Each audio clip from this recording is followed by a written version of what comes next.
현재와 미래에 대해서 얘기를 해달라고 해서 이거 참 현재는 그래도 얘기할 수 있는데 미래는 참 얘기하기 어려운 얘기죠. 그래도 그렇게 강연을 준비를 했습니다. 현재는 컴퓨터 기술을 활용한 인공지능 신약 개발 이 문제의 현재는 현재 기술 수준은 여러분들이 생각하는 것보다 굉장히 높습니다. 그런데 이게 초다학제적인 그냥 다학제가 아니라 정말 한 5-6개 학문 적어도 들어가는 다학제적인 거기 때문에 그 각각은 이렇게 연결되기가 어렵잖아요. 그래서 리더가 있어야지만 연결을 할 수 있는데 그건 언제나 그렇듯이 리더가 부족하죠. 그래서 차관님 가셨는데 정말 중요한 이 과장님 계실 때 그 리더의 양성이 되지 않고는 다학제 학문이 성공할 수가 없습니다. 그건 생각해 보시면 너무나 당연한 거 아닌가요? 그렇죠? 그래서 그 다음에 두 번째 메시지는 오늘 강연에 그러니까 기술 수준이 높으니까 조금 더 용감하게 시도를 해보면 좋은 결과가 나올 것이다라는 게 저는 확신하는데 뭐 언제나 기존에 있던 분들, 기존 방법을 하시던 분들이 신기술을 받아들이는 데는 많은 용기가 필요하기 때문에 그게 좀 어려운 측면이죠. 그래서 저는 메시지가 리더를 키우고 좀 더 용감하게 해보자라는 게 오늘 강연 사실은 전부 다입니다. 사실은. 근데 기술적인 문제가 없으면 얘기 설득력이 없으니까 제가 컴퓨터 기술을 통해서 인공지능 신약 개발에 무슨 도움이 되느냐 하는 얘기 질문을 하도 많이 받아서 올해 초에 제가 이제 개념을 좀 정리를 제 나름대로 했습니다. 컴퓨터 기술을 통해서 데이터를 분석해서 생물의학 약학 관점에서 유의미한 결과를 도출한다는 한 캐터고리와 데이터 마이닝, 빅데이터에서 뭔지를 찾아낸다라는 캐터고리와 인공지능 예측 모델을 통해서 보지 않은 샘플의 특성을 예측하거나 새로운 정보를 도출한다. 이 세 가지 캐터고리로 정리를 했고 그렇게 간단하게 말씀을 드리겠습니다. 분석은 데이터를 분석해서 새로운 지식을 도출한다. 이게 무슨 얘기냐면은 예를 들어서 우리가 사실은 신약 개발에 가장 부족한 게 원래 화학, 김우영 교수님 계신 화학에서 시작을 했지만 사실은 끝단으로 가면은 생물의학이 반드시 들어가야 되는 건데 이 파트가 굉장히 약해요. 그런데 생물정보학을 제가 한 30년째 하고 있고 뭐 김상수 교수님 저보다 선배시지만 하여튼 그런 30년 정도의 축적된 생물정보학 기술이 들어가야 되는 거죠. 근데 그게 제약 바이오 쪽에는 아직까지는 미약합니다. 그래서 저희 연구로 그냥 간단하게 설명을 드리면 이 약을 치게 되면은 이제 사람한테는 실험을 못 하니까 세포주에 실험을 하면은 당연히 약을 치면은 이 약이 이제 세포 안으로 들어가서 이 유전자 시스템이 교란이 되죠. 교란이 되는 게 디스레귤레이션 되거나 뭐 하는 것들이 약효로 나타나게 만드는 게 이제 우리의 목적인데 그러면은 이거 측정 유전자 발현량은 뭐 많은 분들이 아시지만 요즘은 그냥 정말 간단하게 돈만 있으면 딱 측정이 됩니다.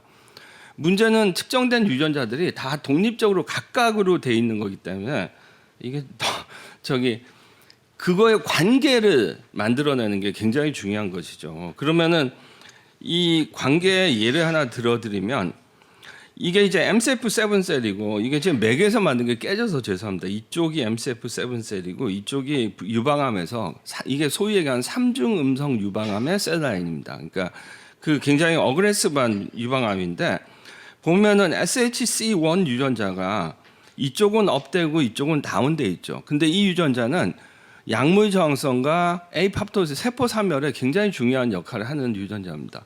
그러면은 이게 왜 어그레시브한 유방암에서 이게 다운됐느냐? 요 현상만 봐서는 이해할 수가 없고 다른 유전자의 관계를 알아야 되는 거죠. 그래서 이제 이 연구는 이런 그 타임 시리즈 진 익스프레션 데이터를 통해서 이런 관계의 지도를 자동적으로 생산을 해주는 그런 시스템입니다. 이제 이게 분석의 예고, 분석의 핵심은 독립적인 거를 측정한 거를 관계, 릴레이션십을 만들어서 일종의 네트워크를 만들게 되는 거죠. 데이터 마이닝은 빅데이터에서 원하는 정보를 찾아가는 방법인데 정말로 많은 성과가 이미 나오고 있습니다. 뭐 바이오마커 디스커버리라든지 드럭 리포지션이라든지 리드 아이덴티피케이션 옵티마이제이션이라든지 대표적인 게 여러분이 너무나 관심이 있으실 만한 바리스티닙 포 코비드 19 이게 이제 코비드 19이 굉장히 치사율이 높고 그럴 때 영국에서 아니 이게 치사율이 굉장히 높은데 이거 뭐 약을 개발해서는 한도 끝도 없는 얘기고 어떻게 해야 되냐? 있는 약 중에서 쓸만한 거 찾아봐라. 그래서 베네버전트 AI라는 데 맡겨가지고 딱 이틀 만에 찾죠. 이틀 만에 찾아가지고 이 관절염 약이 바이러스 증식을 억제하고 그 다음에 인플레메이션을 다운시키는 그런 효과가 있다는 거에서 실제로 많은 사람을 구한 예입니다. 그런데 이거는 완전히 생물 정보하고 찾은 거죠. 코로나 바이러스가 타겟하는 유전자를 네트워크에 놓고 네트워크 프로파게이션으로 네트워크를 클러스터링 한 다음번에 클러스터된 네트워크들은 당연히 생물학적인 기능이 있고 그 중에서 우리가 원하는 인플레메이션 다운시키고 코로나 바이러스 증식을 억제시키는 약이 무엇일까를 찾아보면 바리스틴이 나오는 거죠. 실제로 엄청난 성과를 이틀 만에 찾은 겁니다. 그러니까 저 메시지는 기술은 상당히 있으니까 믿고 해보자. 여기 실무인 분이 계시니까 제가 그게 메시지고 그러면 설득력이 조금 더 있으려면은 최근에 무슨 일이 벌어졌느냐? 리드 아이덴티피케이션 옵티미에이션의 두 가지 예를 말씀을 드리겠습니다. 이거는 이제는 사이언스가 하이퍼시스 가설 중심이 아니라 데이터 드리븐 드럭 디스커버리로 간다라는 예로 말씀을 첫 번째는 그게 이게 유명한 프로탁입니다. 이게 CDK 이니비터 CR8 act as a molecular glue 풀이죠. degrader that deplete sequencing K. sequencing K를 타겟하면 세포는 무조건 죽습니다. 그런데 보통의 옛날 방법은 그런 타겟하는 단백질을 어디 뭐 파켓을 잘 찾아가지고 다킹을 해가지고 이거 뭐 이니비션 시키는지 하는데 그게 아니고 우리 몸에는 E3 라이게이즈라고 유비키테이션 통해서 프로틴을 디그레이트 시키는 메커니즘이 존재하는데 그 메커니즘과 얘를 붙이는 글루를 만들어내는 스몰 모레큘을 찾는 겁니다. 그런데 중요한 거는 여기 하이라이트한 걸 읽어보시면 요 위에 줄이 이게 정말로 클리니컬 이펙트라고 너무나 찾고 싶은 건데 우연히 찾았다는 거예요, 지금까지. 그런데 here, through systematic data mining database for correlation between cytotoxicity and expression levels E3 ligase compound. 그 앱스트랙트 자체가 데이터 마이닝으로 써져 있는 거죠. 이제는 가설 중심이 아니라 정말 데이터 찾아보고 그 중에 어느 게 제일 적당한지 안다는 거죠. 그 다음에 예로는 이제 딥러닝 어프로치 투 엔타이바이오틱 디스커버리 한 2년 전에 셀 페이퍼인데 이게 무엇이냐? 우리가 엔타이바이오틱 디스커버리 하는데 뭐가 제일 큰 문제일까요? 그 항생제 내성이 가장 큰 문제죠, 그죠? 항생제 내성을 피하려면 이 만들어내는 항생제가 스트럭처들이 다이버전트 해야 돼요. 기존의 항생제하고 비슷비슷한 항생제는 내성을 피하기가 상당히 어렵지 않습니까? 그죠? 그러면 그걸 어떻게 찾느냐? 이콜라이 이니비션을 그로스 이니비션을 한다고 알려져 있는 3225개 제가 리멤버 코렉트 리멤버하면 하는지 모르겠죠. 3225개의 화합물이 이콜라이의 그로스 이니비션을 한다고 알려져 있어요.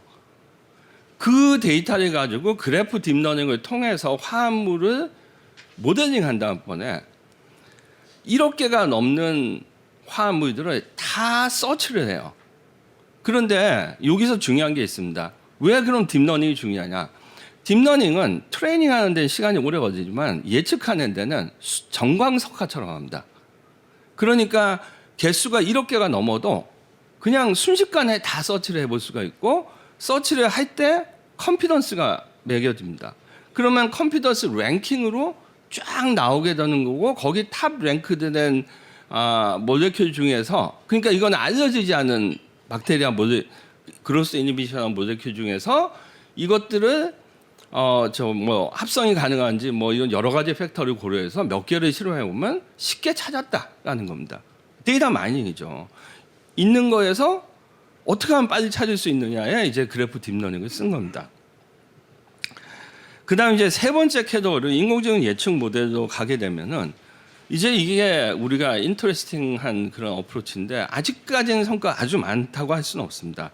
근데 딥러닝 얘기하면 반드시 여러분이 이해를 하셔야 될 게 딥러닝은 들어오는 데이터를 벡터화 시켜가지고 그 리프레젠테이션을 바꾸는 겁니다. 데이터로부터 그걸 배우는 거죠.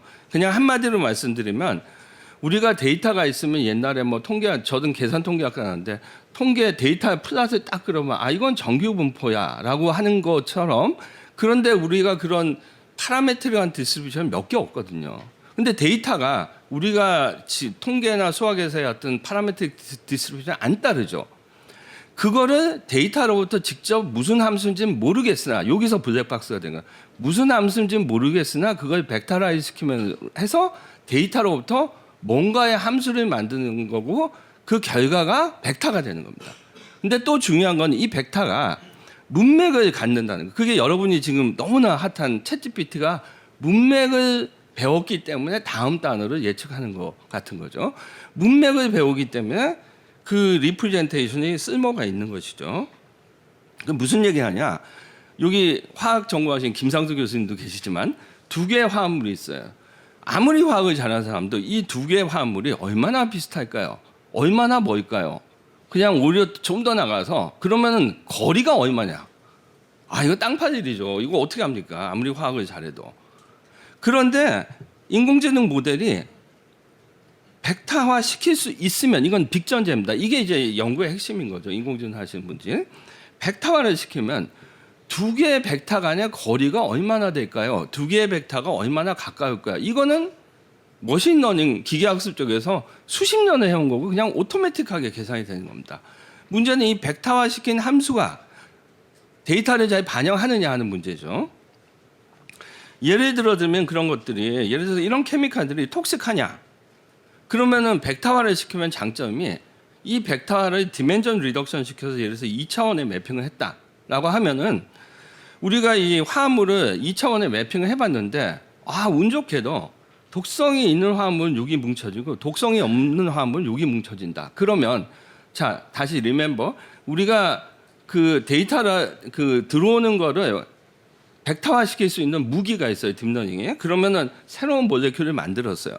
그럼 그게 벡터화되고 디멘전 리덕션에서 딱 찍어보니까 이거는 모르는 몰레큘이에요. 여기 찍혔어요. 그러면 하이리 라이클 독성이 있는 것 같고, 여기 찍히면 하이리 라이클이 독성이 없는 것 같은 거죠, 기본적으로. 이런 공간이 만들어지면 공간의 파워는 어마어마한 거죠. 그런 게 이게 이제 리프레젠테이션을 새로 배워서 만들면 사실 굉장히 큰 지적 자산이 되는 거고, 그런 쪽으로 많은 연구를 하고 있습니다. 두 번째는 알파포이드 2.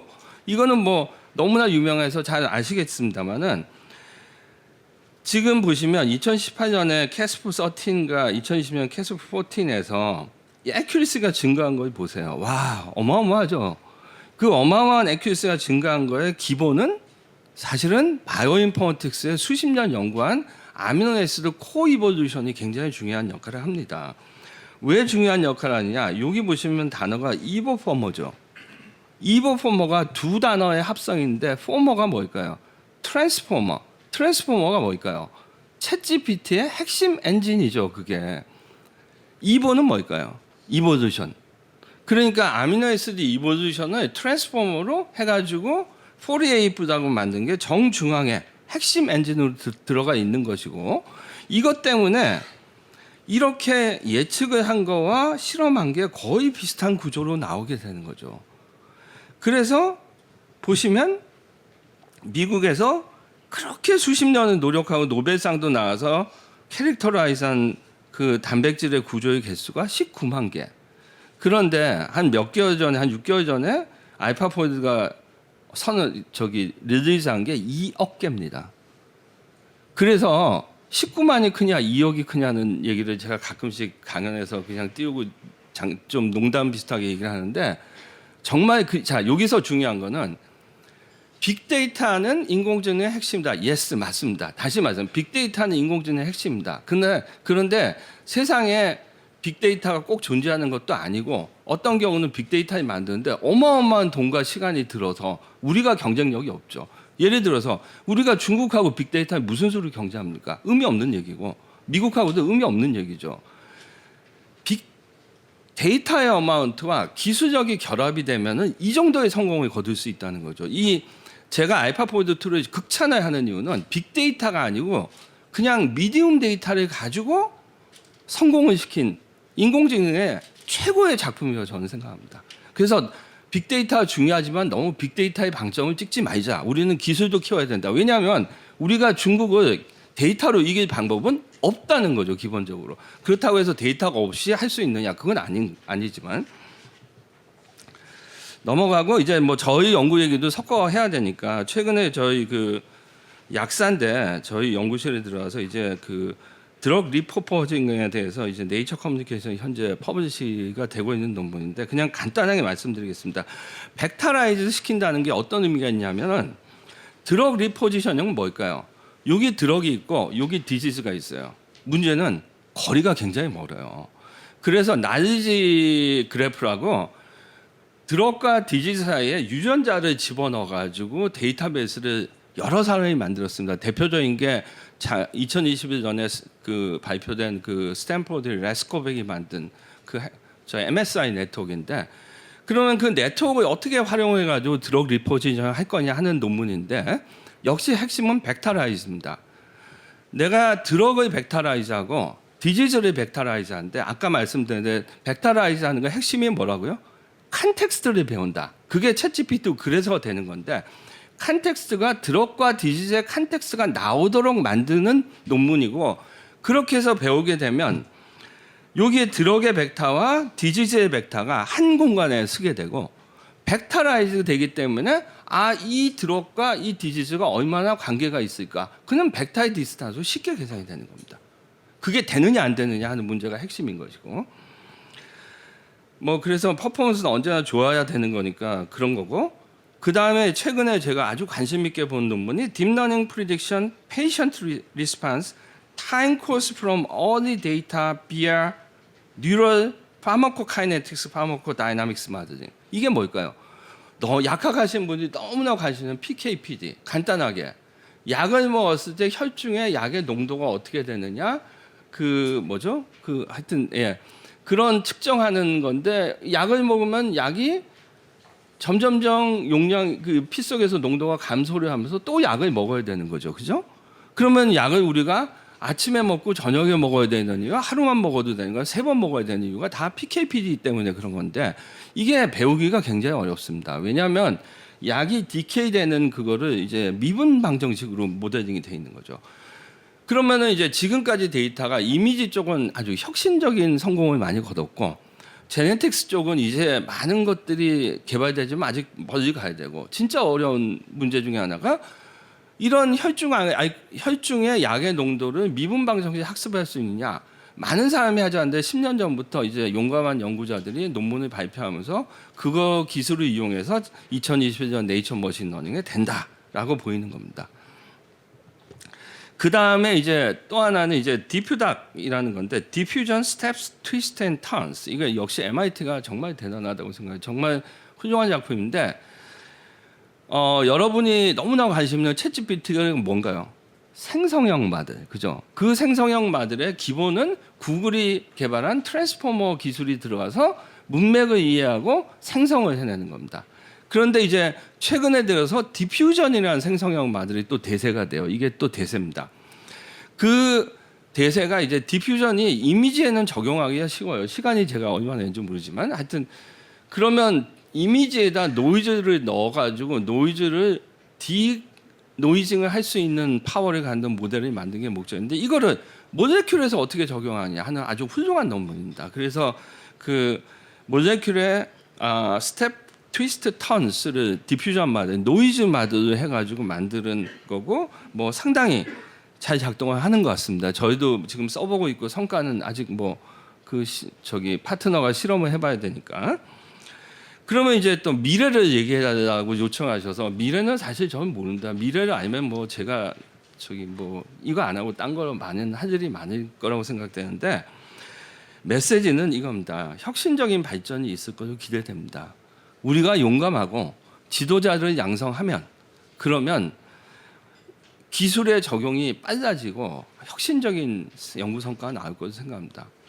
이렇게 얘기해가지고 설득력이 전혀 없죠. 그래서 최근에 연구 결과 찾아보면 Astonishing Molecular Syringe Paris 옮겨준다. Protein into Human Cell라는 네이처 페이퍼가 아주 이건 너무나 한 뉴스죠. 이게 이제